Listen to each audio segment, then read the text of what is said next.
On some maps, it's shown with a solid line, on others with a dashed one. Kosovo is a country in the Balkans, and ever since it declared independence in 2008, the world has been divided. Is it truly a sovereign state, or just a province of Serbia, as Serbia itself claims? About 1.5 million people live in Kosovo.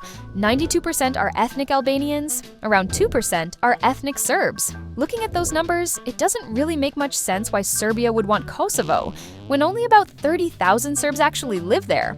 Well, it wasn't always like that. Back in the Middle Ages, Kosovo was the cultural and spiritual center of the Serbs. It was home to the Serbian Orthodox Church, and many important monasteries were built there.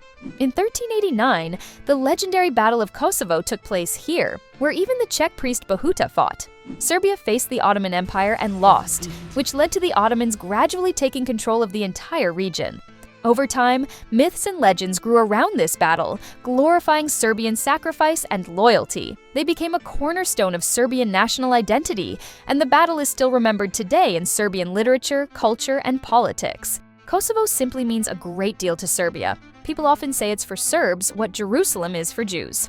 During Ottoman rule, locals were forced to convert to Islam. For Albanians, that wasn't such a problem, since Christianity had never been very deeply rooted among them. For Serbs, however, it was a heavy blow. They rebelled against the Ottomans, and when that failed, many migrated north to the Habsburg monarchy. In the 19th century, after centuries of Ottoman domination, Serbia finally regained its independence. Kosovo, however, remained part of the Ottoman Empire until 1913, when Serbia won the First Balkan War and annexed it. This didn't sit well with the Kosovar Albanians, who already made up the majority of the population there. They would have much preferred for Kosovo to join the newly created Albania. The Albanians organized a national uprising, but it was brutally suppressed by the Serbs. Serbia began seizing Albanian property, redistributing it to Serbian settlers, and offering them tax breaks. Its goal was clear: to turn Kosovo into a Slavic region. After World War I in 1918, the Kingdom of Yugoslavia was founded. The victorious powers confirmed that Kosovo would remain part of it. The Albanians got their revenge during World War II, when much of Kosovo was handed over to Italy and Albanian nationalists. Serbs were expelled, and let's just say, other very ugly things happened too.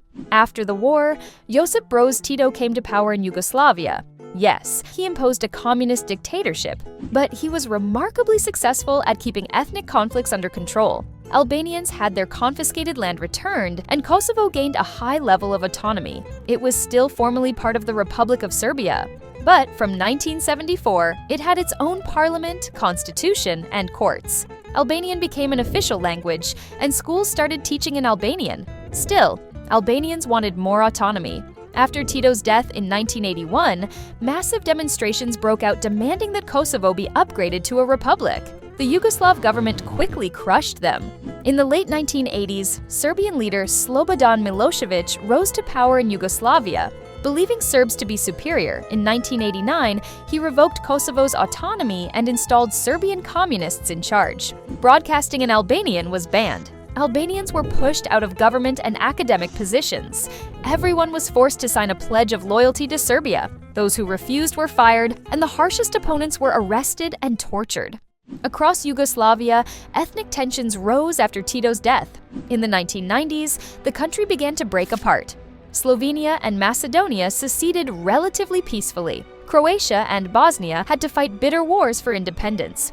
In Kosovo, resistance against Serbia kept growing. In 1995, the Kosovo Liberation Army was founded. It carried out terrorist attacks on police stations and government offices and clashed with Serbian police.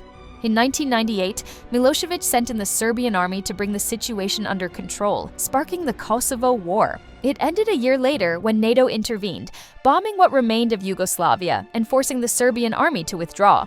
Kosovo remained part of Serbia, but with a very high degree of autonomy. It was placed under temporary UN administration, with NATO troops maintaining security. Still, they couldn't fully prevent Albanian revenge attacks on Serbian civilians who have been leaving Kosovo ever since, their numbers shrinking year by year.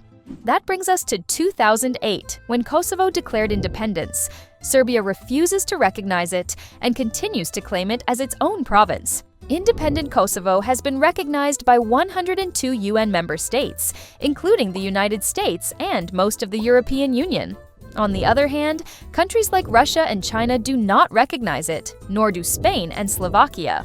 Often, countries with separatist movements at home are reluctant to support Kosovo's secession. In Spain, for example, independence movements exist in both the Basque Country and Catalonia. Recognizing Kosovo could strengthen separatist arguments. If Kosovo could, why not us? In Slovakia, the separatist movement is weaker, but there's still a significant Hungarian minority. That's why Slovakia insists that Kosovo must first reach an agreement with Serbia. Within the European Union, Greece, Romania, and Cyprus also refuse to recognize Kosovo. Although Serbia doesn't recognize Kosovo as a state, in 2013 it signed an agreement acknowledging the authority of Kosovo's institutions. Kosovo has long sought UN membership, but Russia and China keep blocking it in the Security Council. The situation remains tense, and occasional armed clashes still break out between Albanians and Kosovo Serbs. We'll see how things unfold in the future, but for now, Kosovo remains just another frozen conflict. Thank you for watching, and please like and subscribe. See you next time!